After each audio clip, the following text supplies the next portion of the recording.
उज्जवल Bharat news, देश की प्रखर आवाज।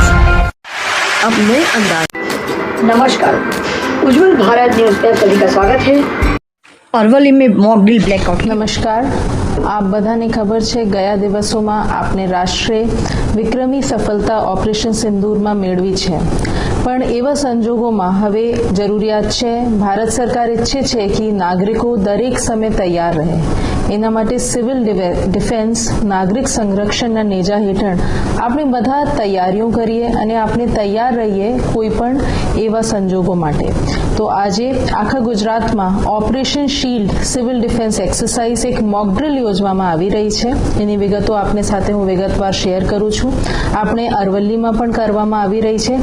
આજે સાંજે એટલે 31 મઈના સાંજે 5 વાગે દરેક પોલીસ સ્ટેશન પર જે સિવિલ ડિફેન્સના વોલેન્ટિયર્સ ગયા દિવસોમાં નોંધાયા છે એ બધાને એક સાયલેન્ટ કોલ કરવામાં આવશે, એટલે કેટલા ઝડપથી એ લોકો ત્યાં ભેગા થઈ શકે છે એમને ટ્રેનિંગ આપવામાં આવશે।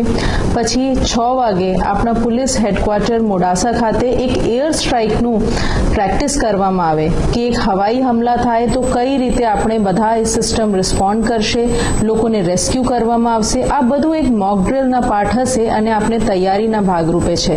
પછી એ લોકોને સાર્વજનિક હોસ્પિટલ ખાતે બ્લડ ડોનેશનની પણ એક તૈયારી કરવામાં આવી છે। એના પછી મોડાસા નગરપાલિકામાં 8 વાગ્યેથી 8:15 એક બ્લેકઆઉટ અંધારપટની આજે આયોજન કરવામાં આવ્યું છે, એટલે 8 વાગે મોડાસા નગરપાલિકામાં સાયરન વાગશે।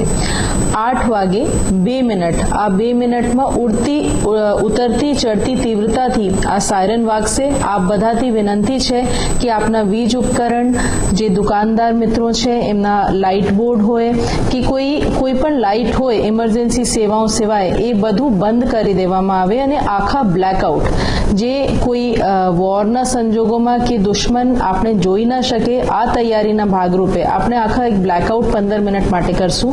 8:15 પર ફરીથી સાયરન વાગશે અને એક સરખી તીવ્રતાથી એ વાગશે। એનો મતલબ છે કે બ્લેકઆઉટનો સમય હવે ઓવર થઈ ગયો છે।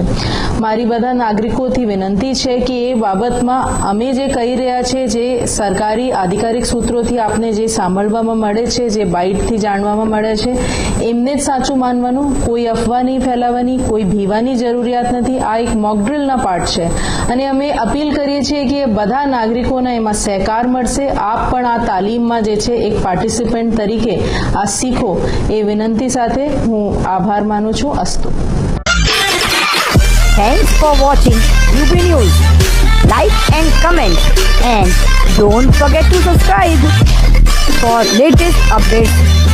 Subscribe our channel.